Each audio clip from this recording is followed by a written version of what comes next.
3월 14일 민수기 21장 1절에서 22장 20절, 21장 호르마를 점령하다. 네겝 지방에 살고 있던 가나안 사람 아랏 왕은 이스라엘이 아다림 길로 오고 있다는 소식을 듣고 나와서 이스라엘과 맞서 싸워 그들 가운데서 얼마를 포로로 사로잡았다. 그때 이스라엘이 주님께 다음과 같은 말로 서약하였다. 주님께서 이 백성을 우리 손에 붙이시면 우리는 그들의 성읍을 전멸시키겠습니다. 주님께서 이스라엘의 간구를 들으시고 그 가나안 사람을 그들의 손에 붙이시니 이스라엘이 그들과 그들의 성읍들을 전멸시켰다. 그리하여 사람들은 그곳 이름을 호르마라고 부르게 되었다. 구리뱀으로 백성을 구하다. 그들은 에돔 땅을 돌아서 가려고 호르산에서부터 홍해길을 따라 나아갔다. 길을 걷는 동안에 백성들은 마음이 몹시 조급하였다. 그래서 백성들은 하나님과 모세를 원망하였다. 어찌하여 우리를 이집트에서 데리고 나왔으니까 이 광야에서 우리를 죽이려고 합니까? 먹을 것도 없습니다. 마실 것도 없습니다. 이 보잘것없는 음식은 이제 진저리가 납니다. 그러자 주님께서 백성들에게 불뱀을 보내셨다. 그것들이 사람을 무니 이스라엘 백성이 많이 죽었다. 백성이 모세에게 와서 간구하였다. 주님과 어른을 원망함으로써 우리가 죄를 지었습니다. 이 뱀이 우리에게서 물러가게 해달라고 주님께 기도하여 주시기 바랍니다. 그리하여 모세가 백성들을 살려달라고 기도하였다. 주님께서 모세에게 말씀하셨다. 너는 불뱀을 만들어 기둥 위에 달아 놓아라. 물린 사람은 누구든지 그것을 보면 살 것이다. 그리하여 모세는 구리로 뱀을 만들어서 그것을 기둥 위에 달아 놓았다. 뱀이 사람을 물었을 때 물린 사람은 구리로 만든 그 뱀을 쳐다보면 살아났다. 호르산에서 모압 골짜기까지 이스라엘 자손은 그곳을 떠나서는 오봇에 이르러 진을 쳤다. 오봇을 떠나서는 이에아바림에 이르러 진을 쳤다. 그곳은 모압 맞은편 해 돋는 쪽 광야이다. 또 그곳을 떠나서는 세렛 골짜기에 이르러 진을 쳤다. 또 그곳을 떠나서는 아르논 강에 이르러 북쪽 강변을 따라 진을 쳤다. 그곳은 아모리 사람의 경계로 이어지는 광야이다. 아르논 강은 모압과 아모리 사이에 있는 모압 경계이다. 그래서 주님의 전쟁기에도 다음과 같은 말이 있다. 수바 지역의 와협 마을과 아르논 골짜기와 모든 골짜기의 비탈은 아르고울로 뻗어 있고 모압의 경계에 닿아 있다. 그들은 그곳을 떠나서 부엘에 이르렀다. 부엘은 주님께서 모세에게 백성을 모아라. 내가 그들에게 물을 주마 하고 말씀하신 바로 그 샘이 있는 곳이다. 그때 이스라엘은 이런 노래를 불렀다. 샘물아 솟아나라. 모두들 샘물을 노래하여라. 지도자들이 파고 백성의 원로들이 왕의 통치 지팡이들로 터뜨린 샘물이다. 그들은 그 광야를 떠나 마따나에 이르렀다. 마따나를 떠나서는 나할리엘에 이르고 라할리엘을 떠나서는 바못에 이르렀다. 바못을 떠나서는 비스가 산 꼭대기 부근 광야가 내려다 보이는 모압 고원지대의 한 골짜기에 이르렀다. 요단 동쪽을 점령하다. 거기에서 이스라엘은 아모리 왕 시온에게 사신들을 보내어 요청하였다. 우리가 임금님의 땅을 지나가도록 허락하여 주십시오. 밭이나 포도원에는 들어가지 않겠습니다. 샘물도 마시지 않겠습니다.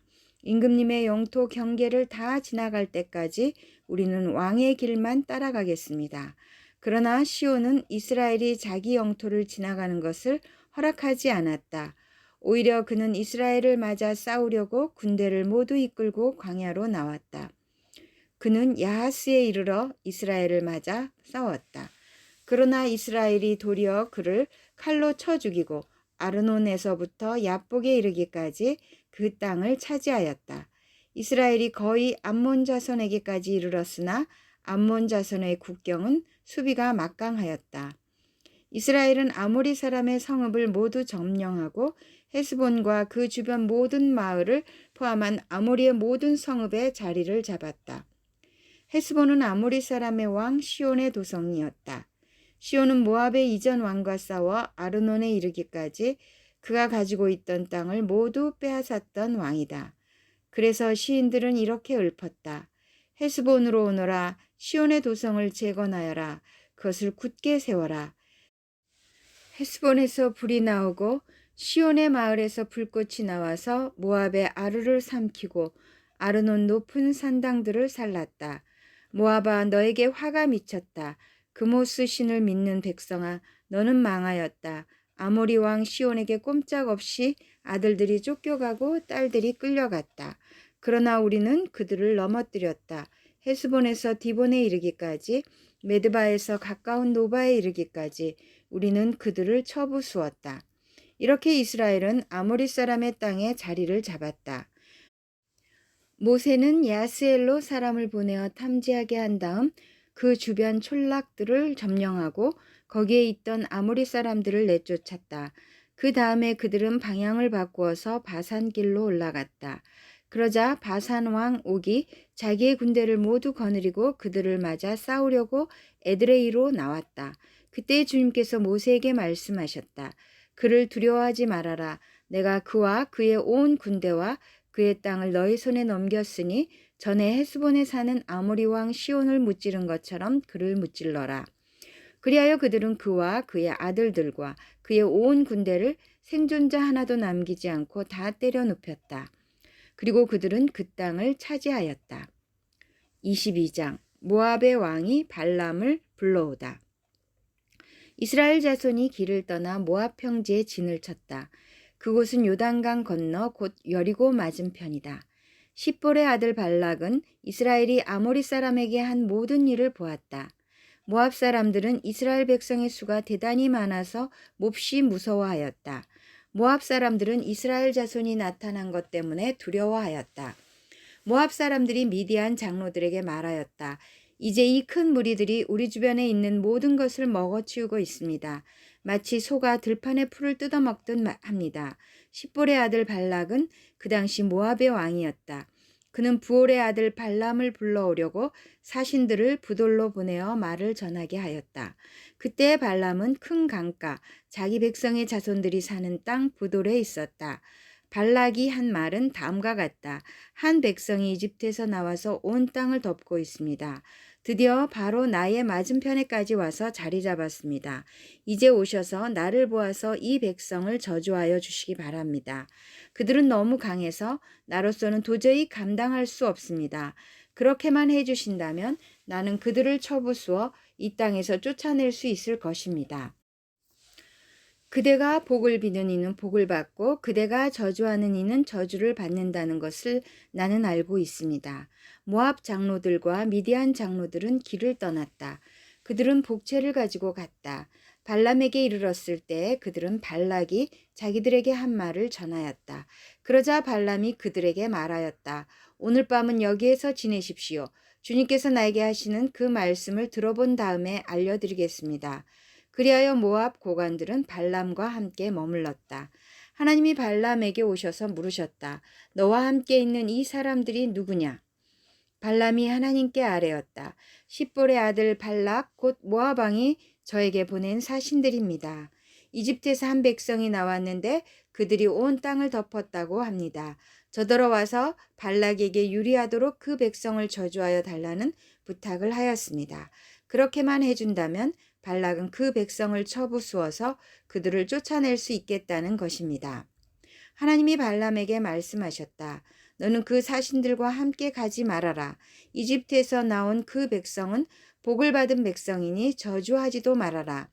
다음 날 아침에 발람이 일어나 발락이 보낸 고관들에게 말하였다. 당신들의 나라로 돌아가시기 바랍니다. 주님께서는 내가 당신들과 함께 가는 것을 허락하지 않으십니다. 그리하여 모압 고관들은 일어나 발락에게로 돌아가서 보고하였다. 발람이 우리와 함께 오기를 거절하였습니다. 발락은 사람들을 더 보냈다. 수도 늘리고 처음 갔던 이들보다 직위도 높은 사람들이었다. 그들이 발람에게 가서 말하였다. 십볼의 아들 발락이 말합니다. 아무것도 거리끼지 말고 나에게로 오시기 바랍니다. 내가 그대에게 아주 후하게 보답하겠고 또 그대가 나에게 말씀하시는 것이면 무엇이든지 하겠습니다. 꼭 오셔서 나에게 좋도록 저 백성에게 저주를 빌어주시기 바랍니다. 그러나 발람이 발락의 신하들에게 이렇게 대답하였다. 발락이 비록 그의 궁궐에 가득한 금과 은을 나에게 준다 해도 주 나의 하나님의 명을 어기고서는 크든 작든 아무 일도 할 수 없습니다. 그대들은 오늘 밤은 이곳에서 묵으십시오. 주님께서 나에게 무엇을 더 말씀하실지 알아보겠습니다. 그날 밤에 하나님이 발람에게 오셔서 말씀하셨다. 이 사람들이 너를 부르러 왔으니 너는 일어나 그들과 함께 가거라. 그러나 내가 너에게 하는 말만 하도록 하여라. 누가복음 1장 26절에서 56절. 예수의 탄생을 예고하다. 그 뒤로 6달이 되었을 때에 하나님께서 천사 가브리엘을 갈릴리 지방의 나사렛 동네로 보내시어 다윗의 가문에 속한 요셉이라는 남자와 약혼한 처녀에게 가게 하셨다. 그 처녀의 이름은 마리아였다. 천사가 안으로 들어가서 마리아에게 말하였다. 기뻐하여라, 은혜를 입은 자야. 주님께서 그대와 함께 하신다. 마리아는 그 말을 듣고 몹시 놀라 도대체 그 인사말이 무슨 뜻일까 하고 궁금히 여겼다. 천사가 마리아에게 말하였다. 두려워하지 말아라, 마리아야. 그대는 하나님의 은혜를 입었다. 보아라, 그대가 잉태하여 아들을 낳을 터이니 그의 이름을 예수라고 하여라. 그는 위대하게 되고 더없이 높으신 분의 아들이라고 불릴 것이다. 주 하나님께서 그에게 그의 조상 다윗의 왕위를 주실 것이다. 그는 영원히 야곱의 집을 다스리고 그의 나라는 무궁할 것이다. 마리아가 천사에게 말하였다. 나는 남자를 알지 못하는데 어떻게 이런 일이 있겠습니까? 천사가 마리아에게 대답하였다. 성령이 그대에게 임하시고 더없이 높으신 분의 능력이 그대를 감싸줄 것이다. 그러므로 태어날 아기는 거룩한 분이요 하나님의 아들이라고 불릴 것이다. 보아라, 그대의 친척 엘리사벳도 늙어서 임신하였다. 임신하지 못하는 여자라 불리던 그가 임신한 지 벌써 6달이 되었다. 하나님께는 불가능한 일이 없다. 마리아가 말하였다. 보십시오. 나는 주님의 여종입니다. 당신의 말씀대로 나에게 이루어지기를 바랍니다. 천사는 마리아에게서 떠나갔다. 마리아가 엘리사벳을 방문하다. 그 무렵에 마리아가 일어나 서둘러 유대 산골에 있는 한 동네로 가서 사가랴의 집에 들어가 엘리사벳에게 문안하였다. 엘리사벳이 마리아의 인사말을 들었을 때 아이가 그의 뱃속에서 뛰놀았다. 엘리사벳이 성령으로 충만해서 큰 소리로 외쳐 말하였다. 그대는 여자들 가운데서 복을 받았고 그대의 태중의 아이도 복을 받았습니다. 내 주님의 어머니께서 내게 오시다니 이것이 어찌된 일입니까? 보십시오. 그대의 인사말이 내 귀에 들어왔을 때 내 태중의 아이가 기뻐서 뛰놀았습니다. 주님께서 하신 말씀이 이루어질 줄 믿은 여자는 행복합니다. 마리아의 찬가. 그리하여 마리아가 말하였다. 내 영혼이 주님을 찬양하며 내 마음이 내 구주 하나님을 좋아함은 그가 이 여종의 비천함을 보살펴 주셨기 때문입니다. 이제부터는 모든 세대가 나를 행복하다 할 것입니다. 힘센 분이 나에게 큰 일을 하셨기 때문입니다. 그의 이름은 거룩하고 그의 자비하심은 그를 두려워하는 사람들에게 대대로 있을 것입니다. 그는 그 팔로 권능을 행하시고 마음이 교만한 사람들을 흩으셨으니 제왕들을 왕자에서 끌어내리시고 비천한 사람을 높이셨습니다. 줄인 사람들을 좋은 것으로 배부르게 하시고 부한 사람들을 빈손으로 떠나보내셨습니다. 그는 자비를 기억하셔서 자기의 종 이스라엘을 도우셨습니다. 우리 조상들에게 말씀하신 대로 그 자비는 아브라함과 그 자손에게 영원토록 있을 것입니다. 마리아는 엘리사벳과 함께 3달쯤 있다가 자기 집으로 돌아갔다. 시편 33편 7절에서 11절. 주님은 바닷물을 모아 독에 담으셨고 그 깊은 물을 모아 창고 속에 넣어두셨다. 온 땅아 주님을 두려워하여라. 세상 모든 사람아 주님을 경외하여라. 한마디 주님의 말씀으로 모든 것이 생기고 주님의 명령 한마디로 모든 것이 견고하게 제자리를 잡았다.